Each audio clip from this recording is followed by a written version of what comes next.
Epstein ఫైల్స్లో Modi అట. ఇజ్రాయిల్లో Trump ప్రయోజనాలకు వంతపాడారు. America sex కుంభకోణం సూత్రధారి ఎప్స్టీన్. తాజాగా విడుదలైన పత్రాల్లో ప్రధాని మోదీ పేరుందట. ఇజ్రాయెల్ టూర్ తప్ప అంతా అబద్ధమే, అన్నీ ఊహాజనిత కథనాలే, కేంద్రం స్పష్టీకరణ. గతంలో ఏదో అసాంజే ఏదో ఉండేగా, అసాంజే లీక్స్ ఏదో వచ్చాయి కదా, సో అట్లాంటిది ఇది ఒక టైప్ ఆఫ్ లీక్స్ అనమాట. బిల్ గేట్స్కు సుఖవ్యాధులు ఉన్నాయట. రష్యన్ బాలికలతో లైంగిక సంబంధాలు ఉన్నాయి. ఎప్స్టీన్ మెయిల్స్లో వివరాలు ఉన్నాయట. చనిపోయిన 6 ఏళ్ల తర్వాత కూడా అమెరికాను కుదిపేస్తున్న సెక్స్ కుంభకోణం నిందితుడు జెఫ్రీ ఎప్స్టీన్ పేరు తాజాగా భారత రాజకీయాల్లో కలకలం రేపుతోందట.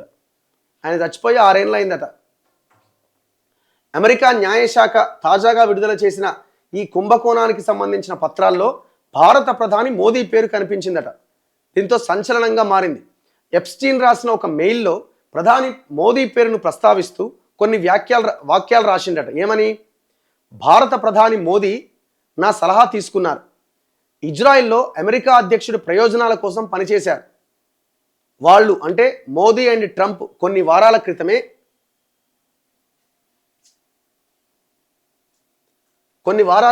కలుసుకున్నారు. ఇది పనిచేసింది అని ఎప్స్టీన్ మెయిల్లో ఉందట. అంటే ఇజ్రాయిల్లో అమెరికాకి భారతదేశం సహకరించిందట. ఇజ్రాయిల్ ఏం చేసింది? పాలస్తీనా ఈ దేశాల మీద యుద్ధం చేసింది. ఎప్స్టీన్ మెయిల్ పైన భారత విదేశాంగ శాఖ స్పందించింది. 2017లో ప్రధాని మోదీ ఇజ్రాయిల్లో పర్యటించిన విషయం తప్ప ఆ మెయిల్లో ఉన్న వివరాలన్నీ పచ్చి అబద్ధాలని విదేశాంగ శాఖ ప్రతినిధి రణ్ధీర్ జైస్వాల్ శనివారం కొట్టిపారేశారు. తీవ్రమైన లైంగిక కుంభకోణంలో దోషి అయిన వ్యక్తి చెప్పిన మాటలు అర్థం లేనివి అని పేర్కొన్నారు. ఎప్స్టీన్ ఫైల్స్లో ఉన్నదంతా ఊహాజనితమే అని అన్నారు. 2017 జూన్ 4 నుంచి 6వ తేదీ వరకు ఇజ్రాయిల్లో మోదీ పర్యటించారు. ఇక దీన్ని కాంగ్రెస్ అడ్వాంటేజ్గా తీసుకొని మోదీ ఈ ప్రశ్నలకు సమాధానం చెప్పాలి. ఎప్స్టీన్ ఫైల్స్లో మోదీ పేరు ఉండడంపై కాంగ్రెస్ పార్టీ ఆగ్రహం వ్యక్తం చేసింది. ఈ అంశంపై 3 ప్రశ్నలకు ప్రధాని సమాధానం చెప్పాలి అని కాంగ్రెస్ నేత పవన్ ఖేరా డిమాండ్ చేశారు. జెఫ్రీ ఎప్స్టీన్ నుంచి ప్రధాని ఏ సలహా తీసుకున్నారు? అమెరికా అధ్యక్షుడి కోసం ఇజ్రాయిల్లో మోదీ డ్యాన్స్ చేశారు, పాట పాడారు అనే దానికి అర్థం ఏంటి? మెయిల్లో ఇది పనిచేసింది అనే పదం ఉన్నది. అంటే ఏం పని చేసింది? ఏ పని విజయవంతమైంది అని పవన్ ఖేరా ప్రశ్నించారు. కాంగ్రెస్ విమర్శలను బీజేపీ తిప్పికొట్టింది. ఈ అంశంపై ప్రతిపక్ష పార్టీ పనిగట్టుకుని దుష్ప్రచారం చేస్తోందని ఆరోపించింది. ఏముంటుంది ఇందులో?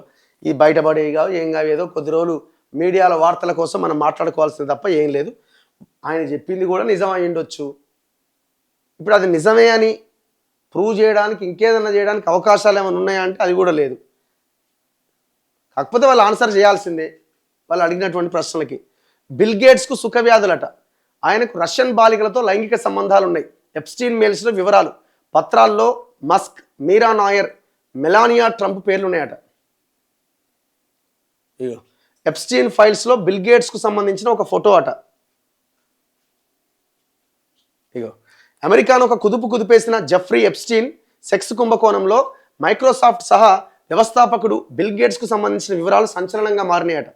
ఈ కుంభకోణానికి సంబంధించిన మరో 30 లక్షలకు పైగా పత్రాలు, 2000 వీడియోలు, 1,80,000 ఫోటోలు అమెరికా న్యాయశాఖ తాజాగా బయటపెట్టిందట. వీటిలో Bill Gates science adviser Boris Nikolic పేరుతో ఎప్స్టీన్ తనకు తాను రాసుకున్న మెయిల్స్లో ఈ సంచలన విషయాలున్నాయి. రష్యన్ బాలికలతో లైంగిక సంబంధాల వల్ల బిల్ గేట్స్ సుఖవ్యాధుల బారిన పడ్డాడట. ఆ వ్యాధులు నాటి తన సతీమణి మెలిండా గేట్స్కు సోకకుండా ఉండేందుకు ఆమెకు రహస్యంగా ఇచ్చేందుకోసం యాంటీబయాటిక్ ఔషధాలు కావాలని గేట్స్ తనను అడిగారు అని తెలిపారు. అయితే ఈ ఆరోపణలు గేట్స్ కార్యాలయం ఖండించిందట. ఇట్లా ఏదో పేర్లు ఉన్నాయట చాలా. సో ఇవాళ కేంద్ర బడ్జెట్ 11 గంటలకి నిర్మలా సీతారామన్ బడ్జెట్ చదవబోతున్నారు. 9వ ఆమె రికార్డ్, ప్రణబ్ ముఖర్జీ రికార్డ్ బద్దలు కొట్టబోతున్నారు. చరిత్రలో, ఈ దేశ చరిత్రలోనే ఫస్ట్ టైం ఆదివారం కేంద్ర బడ్జెట్ చదవడం అన్నది. ఇగో భారతదేశ చరిత్రలో తొలిసారిగా ఆదివారం రోజున కేంద్ర బడ్జెట్ను ప్రవేశపెడుతున్నారు. ఇంతకుముందు ఎప్పుడూ సెలవు రోజులో కాకుండా సాధారణ పని దినాల్లోనే బడ్జెట్ను ప్రవేశపెట్టారు. ఉదాహరణకు 1999లో బడ్జెట్ ప్రవేశపెట్టాల్సిన ఫిబ్రవరి 28వ తేదీ ఆదివారం వచ్చిందట. దాంతో అప్పటి కేంద్ర ఆర్థిక మంత్రి యశ్వంత్ సిన్హా దానికి ఒకరోజు ముందే అంటే ఫిబ్రవరి 27వ తేదీ శనివారం రోజున పార్లమెంట్లో బడ్జెట్ ప్రవేశపెట్టారు. గతంలో ఫిబ్రవరి 28వ తేదీ సాయంత్రం పార్లమెంట్లో బడ్జెట్ ప్రవేశపెట్టేవారు. కొన్నేళ్ల క్రితమే ఫిబ్రవరి 1వ తేదీన ఉదయం 11 గంటలకి ప్రవేశపెట్టేలా మార్పులు తెచ్చారు. అంటే ఫిక్స్డ్ డేట్ అనమాట ఫిబ్రవరి 1 అనేది. ఈసారి ఫిబ్రవరి 1 ఆదివారం వచ్చింది. అయినా పార్లమెంట్ సమావేశాలు నిర్వహించి బడ్జెట్ ప్రవేశపెట్టాలని కేంద్రం నిర్ణయించింది. సో చరిత్రలో ఫస్ట్ టైం సండే పార్లమెంట్ జరిగి ఆ రోజున బడ్జెట్ ప్రవేశపెట్టడం అన్నది.